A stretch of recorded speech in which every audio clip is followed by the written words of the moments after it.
తదుపరి మీనరాశి. మీనరాశి వారికి ఈ వారం అనుకూల ఫలితాలు ఎక్కువగా ఉన్నాయి. స్వతంత్రించి నిర్ణయాలు తీసుకోరు. 10 మంది దేనికి ఓటు చేస్తే ఆ నిర్ణయాన్ని అమలుపరుస్తారు. ఆధ్యాత్మిక రంగంలో పురోభివృద్ధిని సాధిస్తారు. అనారోగ్య సమస్యలను స్వల్పంగా ఇబ్బంది పడే అవకాశం ఉంది.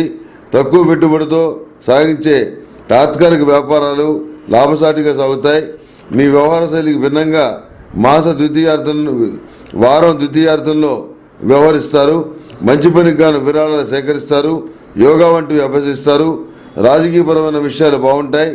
కలుపుగోలుతనాన్ని కలిగి ఉంటారు. ఉత్సాహంగా కార్యక్రమాలు పూర్తి చేయడానికి ఆసక్తి కనబరుస్తారు. శుభకార్యాలు కుదురుతాయి.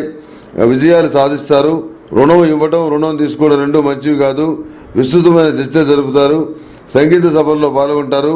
నిత్యం సిద్ధగంధంతో శ్రీ వెంకటేశ్వర స్వామి వారిని పూజించండి. తప్పకుండా మేలు జరుగుతుంది. అదేవిధంగా జయహోమాన్ని నిర్వహించడం వల్ల విజయవంతమైన ఫలితాలు సంప్రాప్తిస్తాయి కనుక జయహోమం చేయటం అనేది చెప్పదగినటువంటి సూచన.